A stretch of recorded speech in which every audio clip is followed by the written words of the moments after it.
Lá vai o hacker para o ataque. Passa por um colaborador, passa por dois. Finta VPN e o antivírus grátis. Dá uma revenga na firewall. Olha, vai finalizar o ataque informático. Mas a Vodafone Business faz uma grande defesa. Agora a sua empresa pode ter a melhor defesa contra ataques informáticos. Com os seus equipamentos protegidos com o Trend Micro, a partir de 1,70€ por mês, o seu negócio pode tudo. Together we can. Vodafone Business.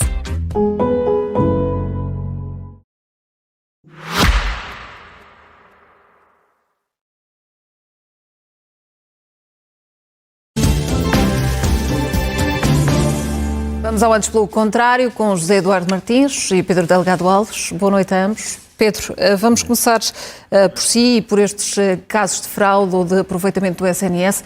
O que é que indicam? Que sinais é que nos dão? Parece que o SNS é uma casa desgovernada? Ora bem, boa noite a ambos. Eu acho que eles nos revelam coisas diferentes, ou seja, os dois casos têm características distintas. Por um lado, o caso do Ozempic, portanto, da prescrição de medicação para diabéticos, que também permite perda de peso e, portanto, que estava a ser direcionada para pessoas que não têm diabetes e que, consequentemente, beneficiavam, digamos, do facto da prescrição médica e da comparticipação indevidamente, revelam um problema de aproveitamento do SNS por parte de quem não preenche requisitos para dele beneficiar, nem sequer no limite até uma condição de saúde que o justificasse. Portanto, tem um grau de gravidade que sempre se verificaria se tivesse o SNS numa situação de fragilidade ou não. O que eles mostram é que há uma permeabilidade, como em muitos outros países existe, a fatores e fenómenos corruptivos quando o sistema não tem resiliência e, eventualmente, tem fragilidades fáceis de ultrapassar no tratamento e na dispensa de medicamentos. Portanto, este é o mais estrutural do SNS, se quisermos, de certa maneira. O outro, curiosamente, eu acho que há aqui um risco dele ser aproveitado pela extrema-direita para dizer isto vem fazer a demonstração de que no que andávamos a dizer, que o SNS está a ser aproveitado para turismo de saúde, etc. Na verdade, ele prova o inverso. Ou seja, na verdade, só através de fraude é que um imigrante que não esteja regularizado em território nacional é que acede ao SNS.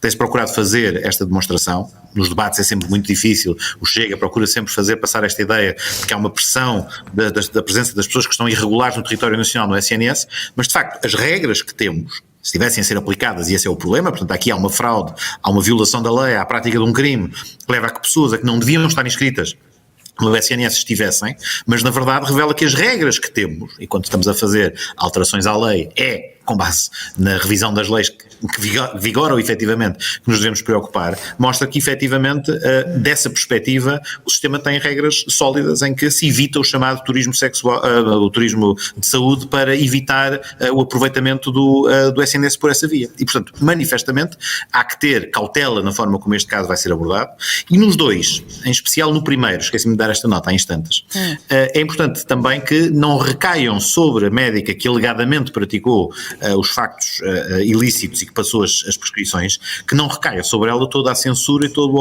opróbrio que se quer colocar neste caso. Há pessoas que, cientes de que não são diabéticas, pretenderam beneficiar à conta do SNS que precisa das verbas desesperadamente para funcionar. Estamos a discutir cortes no SNS, isto manifestamente revela que aqueles 3 milhões de euros fariam falta para outras coisas. Há que não desonerar os beneficiários, nós chamamos doentes porque não padeciam desta patologia, mas há que não desonerá-los deste debate e garantir que, quando forem chamados à justiça e à responsabilidade, todos eles lá estarão a responder perante os tribunais.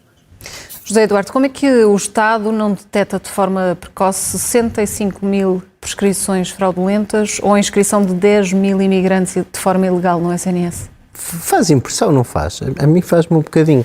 E eu, concordando em geral com o que disse o Pedro, ainda gostando de voltar atrás só para acrescentar algumas coisas, faz. Sabe,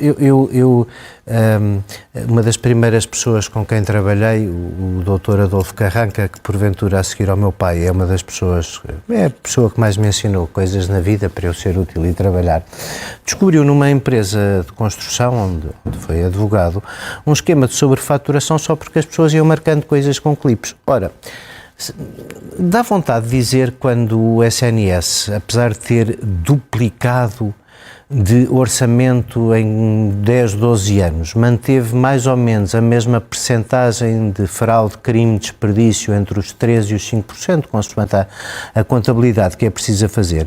A percentagem de fraude foi sempre acompanhando e boa parte do que nós precisamos nestes instrumentos de que ouvimos falar na Web Summit, por vistos, sobre a eficiência da administração pública e a celeridade da administração pública, atenção, cada vez que a administração pública adquire muitas capacidades de cruzar dados, nós devemos ter algum cuidado, mas o especialista de direitos fundamentais e garantias está ali do outro lado do ecrã. Ainda assim, é evidente que, é como diz, 65 mil prescrições do mesmo medicamento pela mesma pessoa, sendo este medicamento um medicamento tão notório, devia haver algum sistema informático na administração que permitisse acender luzes cada vez que estas coisas acontecem. Absolutamente de acordo com o Pedro, eu espero que todos os não diabéticos façam a diferençazinha entre os 10 euros e os 240 que teriam de adquirir no Mercado Livre, pelo menos isso, não é? Pelo menos isso, sendo que há outra responsabilidade pior, é que há efetivamente diabéticos que precisam de um medicamento e o medicamento não existe. As senhoras que inscreveram 10 mil pessoas num centro de saúde do centro do país, absolutamente de acordo com o Pedro, e mais, eu desde que as pessoas cumpram as regras e estejam cá legais, é das primeiras coisas em que se uma pessoa se sente imigrante e não deve, quando é bem aceito numa sociedade, cumpre as regras e vem para cá trabalhar para nós, que as primeiras coisas em que uma pessoa sente a diferença é na saúde e, portanto, que isto não sirva para nada das larachas do Chega, mas há aqui duas pessoas criminosas a soldo de uma rede que explora justamente estas pessoas mais frágeis a produzir documentos falsos em catadupa. E isto, nesta altura, claro que nós aqui não caímos no discurso do Chega, mas numa altura em que, como a semana passada escreveu Ana Cristina Pereira Leonardo, o imediatismo das redes sociais faz com que muita conversa de balcão se tenha transformado em opinião, estes casos não são de facto extraordinários e, portanto, nota final, quando a polícia às vezes acerta, também acerta, ainda bem. Pedro, o Presidente da República diz que há múltiplos casos por não haver regras. É de facto isso que falta para conseguir travar estas fraudes, a corrupção na saúde? Vejamos, há regras, sejamos claros, ou seja, há regras que foram violadas, portanto, volto a dizer, o problema não está na identificação da norma, está num sistema muito pesado, como o José Eduardo referia, apesar do número muito expressivo de pessoas inscritas indevidamente, o que é facto é que o número de pessoas inscritas no SNS deveria corresponder à totalidade da população, portanto, é fácil, aparentemente foi fácil, passar por essa triagem e até há um aumento de pessoas a serem inscritas nos centros de saúde e, portanto, não haveria necessariamente um alerta que dispararia, era mais fácil no primeiro caso, como o Zé referia, perceber-se que há ali uma sobre-prescrição de medicamento do que propriamente neste, em que o registro de uma comunidade em que aumenta a população não é assim tão anormal quanto isso poder haver essa inscrição. O problema está não haver, eventualmente haverá seguramente quem se apercebeu e quem pôde fazer isto, haverá uma falha do sistema informático, não é aqui de firewall, mas é de concepção do sistema, porque necessariamente tiveram que ser, enfim, não conheço o caso em pormenor, mas o que antevejo e o que penso é que teve que haver inserção de dados falsos ou teve que haver campos que não eram de preenchimento obrigatório, que permitiu passar uma fase seguinte, que se calhar até tem que lá estar como válvula de escape para situações que o legislador não pensou. Portanto, os sistemas têm que ter redundância, mas eventualmente, sempre que eles comportem um risco, tem que haver supervisão, tem que haver alguém que depois faça controle de qualidade e supervisione. O que é certo é que nós estamos a ter este debate e discuti-lo porque alguém descobriu, ou seja, também não podemos flagelar excessivamente nem a polícia, nem o SNS, porque houve possibilidade de investigar, detectar o caso e hoje estamos perante uma situação não só a corrigir, mas também a prosseguir criminalmente. E, portanto, isso há que também saudá-lo, o sistema dessa perspectiva, tardiamente, é verdade. A questão é como é que chegamos a uma dimensão destas, não é? O ponto é mesmo esse, ou seja, a dificuldade, também tem havido pelo meio, mais uma vez, estou mais a especular do que propriamente a afirmar uma coisa com um grau de certeza elevado, mas o facto de ter havido um processo reestruturação das redes de centros de saúde também, de haver a evolução para o modelo das OLS, das responsabilidades administrativas que antigamente estavam nas ARS também estarem a ser distribuídas por outras entidades, ou seja, há várias transições de governação do sistema que também não ajudam e, portanto, claramente alguém que tinha este ânimos burlandi ou a intenção de cometer a burla, o que é que fez? Viu uma oportunidade e, portanto, viu, porque conhece o sistema seguramente por dentro e percebeu que, vai mais uma vez, isto é dos livros, os sistemas pesados, burocráticos, são convites à corrupção. Havia países que depois, na solução, adotam soluções ainda mais pesadas que ainda se tornam mais difícil de superar. Há uns anos, por exemplo, a Roménia tinha um sistema em que toda a gente, não só os políticos, mas todos os funcionários públicos, tinham que fazer declaração de rendimentos para ver se havia enriquecimento ilícito. O que é que isto significa? Especialmente porque eles tinham um problema de corrupção no setor da saúde. Era muito evidente. Para passagem à frente em listas de espera e outras matérias. Agora, quando toda a gente tem que fazer declarações de rendimento, não há como processá-las, não há como avaliá-las. Portanto, o bom senso e o equilíbrio entre uma coisa e outra, entre o cumprir a regra e ter bons mecanismos de prevenção é que o evitaria a montante. E o que sabemos é que muitos serviços na área da saúde estão desguarnecidos não só de profissionais de saúde, médicos e enfermeiros, mas também muitas vezes de pessoal administrativo técnico, portanto, assistentes técnicos e que é o que potencialmente estará aqui mais em causa neste contexto e, portanto, também falta a partilha e os muitos olhos que deviam olhar para procedimentos como este. Portanto, sim, de facto, obriga-nos este segundo caso bastante mais a refletir sobre como prevenir fraudes no futuro.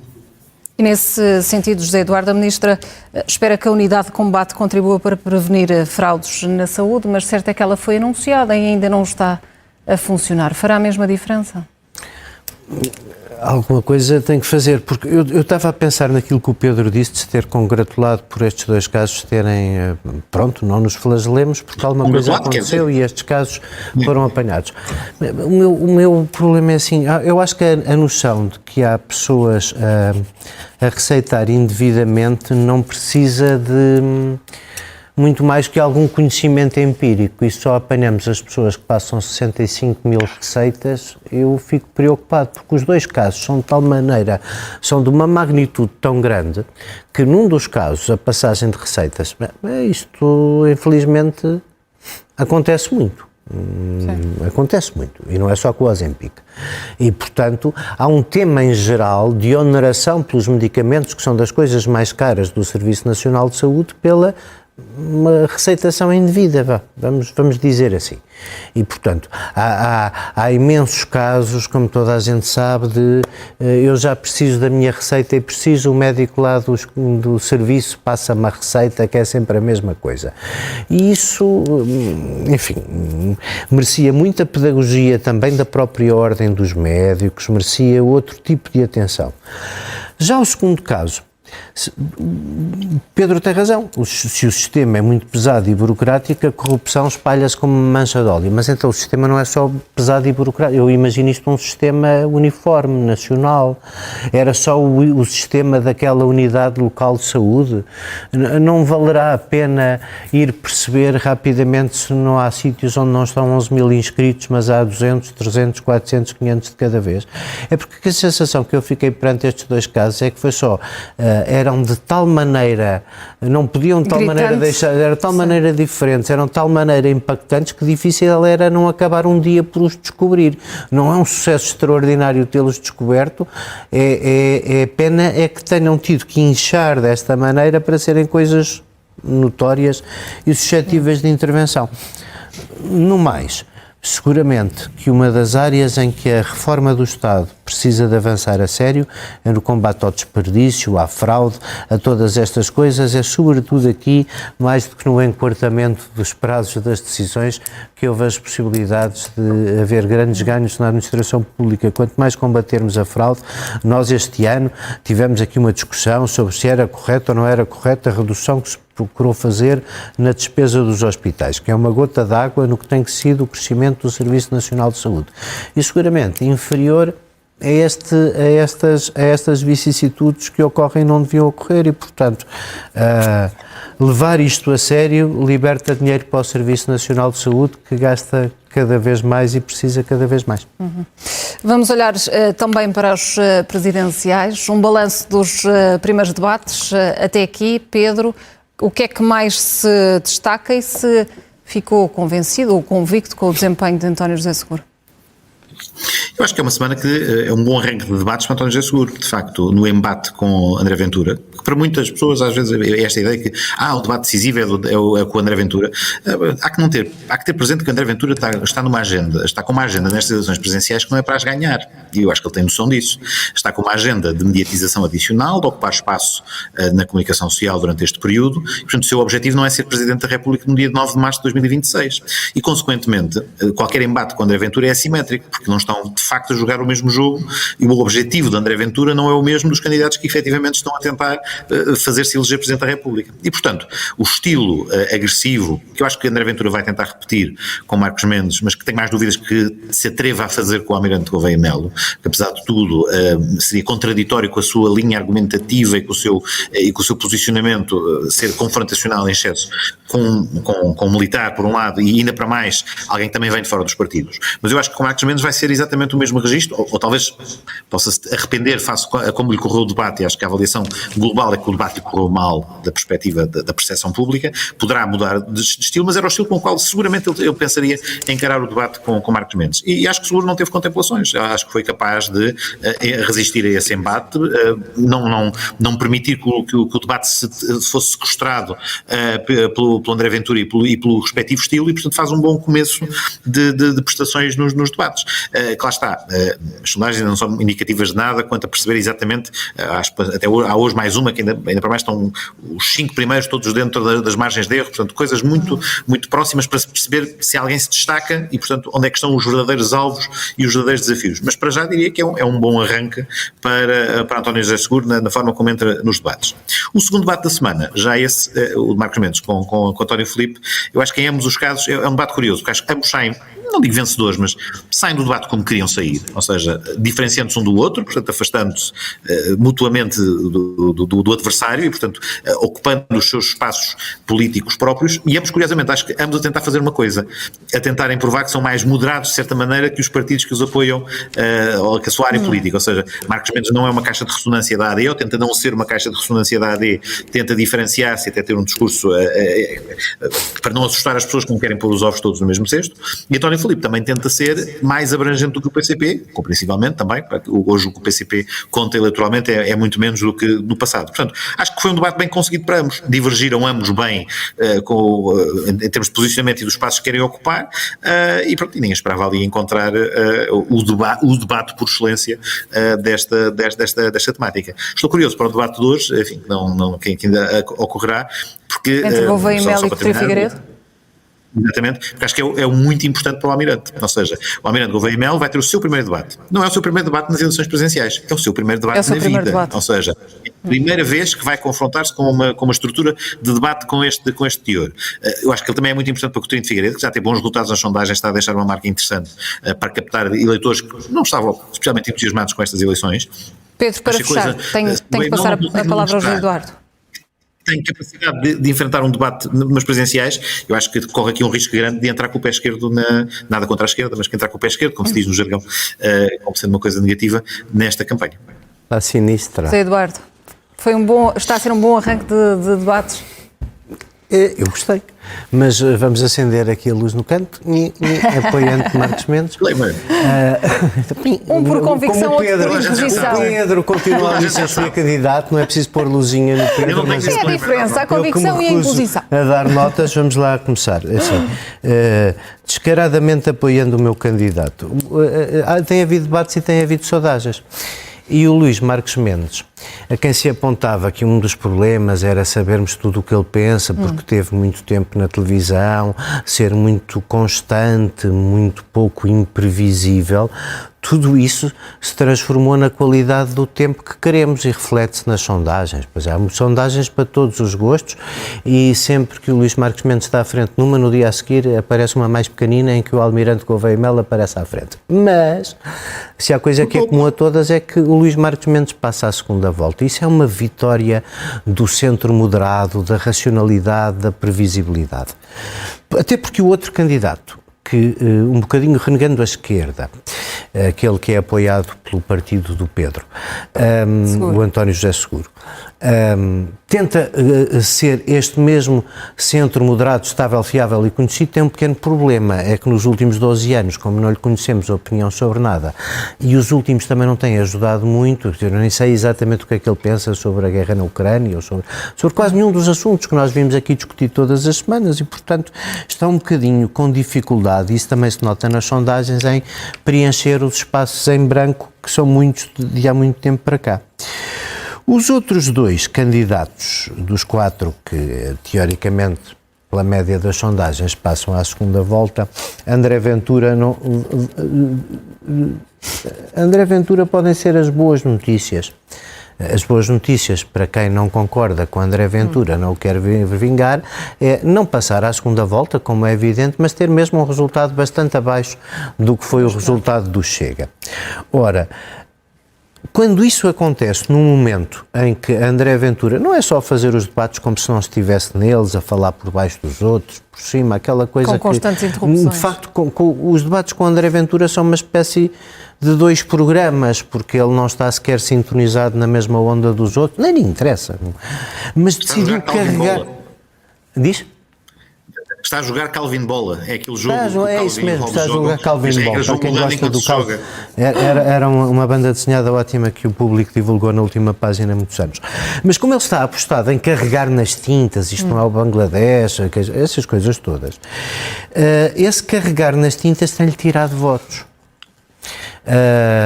Tem o feito perder nas sondagens. Isso é uma notícia muito confortadora, até quentinha, quando começam estes dias frios. Afinal, as pessoas, quando ele baixa ainda mais o nível, fogem um bocadinho daquilo. Para concluir só para concluir, a razão pela qual se podia concluir que aquilo está um bocadinho vazio é porque, embora o almirante Gouveia Melo cavalgue alegremente quase para concluir que o sol do mundo era a União Soviética, começou muito pela direita, não é? Aliás, era o candidato que tendencialmente ocuparia o espaço dos eleitores de André Ventura. E, portanto, eu estou bastante curioso com esse debate, porque tenho a esperança de que, ao contrário do que o Pedro vaticina, Ventura perceba que os votos que está a perder ali, e faça disso um combate de qual de nós os dois é o primeiro dos outsiders. E isso ia ser muito, muito divertido. O Almirante lá vai tentando justamente preencher esses espaços em branco, mas não se começa uma vida na política, nos debates, em tudo o resto. E já agora, primeiro debate, se uma pessoa quando se quer candidatar a Presidente da República tem que estar preparado para o primeiro, para o segundo e para muitos debates na vida, até porque se reunimos as características para isso, temos que estar preparados para tudo. E eu acho que o Almirante não está, mas também temos agora uma campanha eleitoral e 28 debates para ver. Meus senhores, boa noite, obrigada e até para a semana.